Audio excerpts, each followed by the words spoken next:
Prologue. Heroes for Hire. Fools! He cried out, wreaking havoc across the kingdom.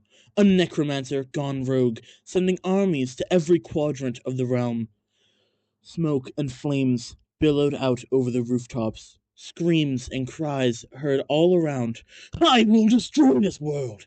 Nobody can stop my rampage! The necromancer called, glancing behind him, sensing a new bunch. Not even that! His speech was cut short, seeing the valiant group of heroes that were here to stop him, although heroes isn't the best word for them. A mote of purple energy, forming a spider leg, launched from the smoke out to the necromancer, hitting him in the face. The voice who threw the spell calls out, Oi, where to stop ya? That's when the smoke parted, showing the stunning team.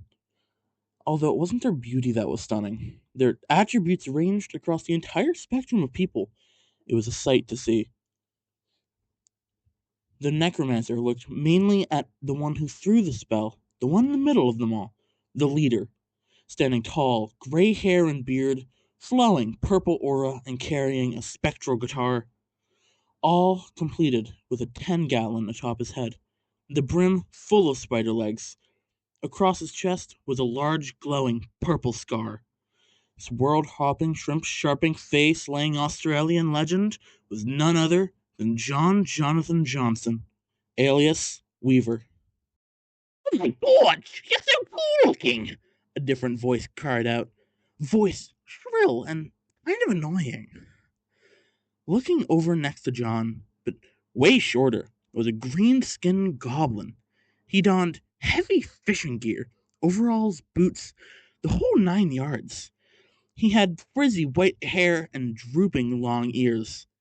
Out of his oversized backpack sticks a fishing rod with a lure depicting a blue serpent. The survivalist of the team, Gorch Keychester, alias Prince. Little down, little goblin man, a starkly contrasting voice tells Gorch, as a massive gray hand moves down to Gorch's back.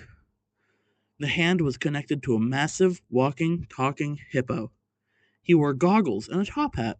His clothes were worn and stained. He had plenty pouches and a backpack like a pack mule. The arm of the hippo was coated in a shoddy metal sleeve.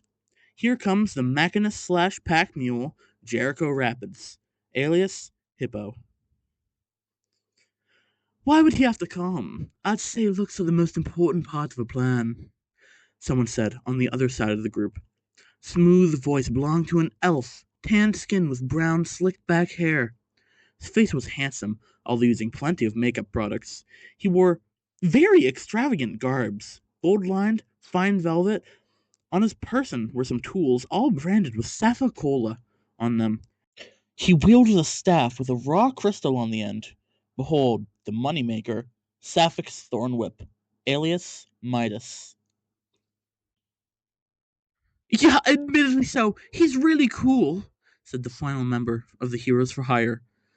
He stands at an average height, white hair with light blue highlights. He wears puffy overalls and goggles on his head, a striped shirt, and he has a coat around his shoulders. Around his neck is a scarf. He also has a halo floating just above his head, though he's no angel. He reached into his pocket, miraculously pulling out a massive hammer. Now is the resident wildcard, Prime, alias Sunday. The necromancer looks through all 5 members of the team, almost scoffing. These are the defenders! A bundle of ass-ass laughers! Give up already! You're outmatched! The necromancer cackled into the air, summoning more skeletons below him. John raised up his guitar. Heroes! I'll tell you, I'd be official, but this guy seems weak. Kick his ass! As they began to charge the undead army. John landed the first blow, whacking a skeleton's skull clean off its spine with his purple, spiritual guitar. To his side, another skeleton was approaching.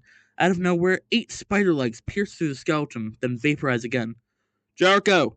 John would call out, as he strummed a power chord on his guitar. Jericho, who's now getting to a group of skeletons, would feel might surging through him.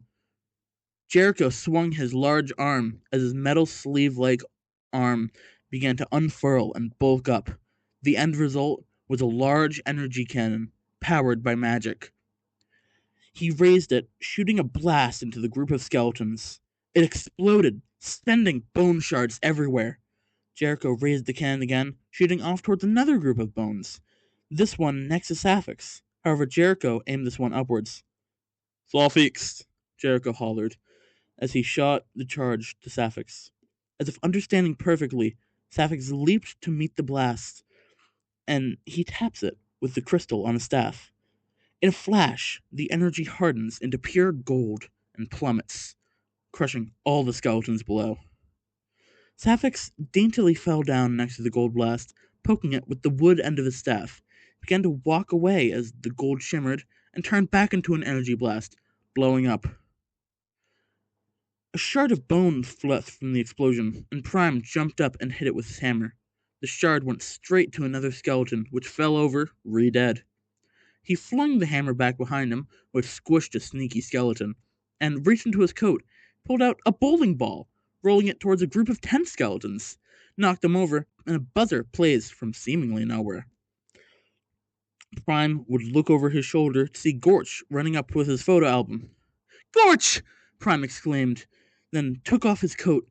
He furled it out on the ground, which instantly turned into a trampoline. Gorch ran and leaped up onto the trampoline, his small body skyrocketing. He spun through the air and sprawled out at the apex.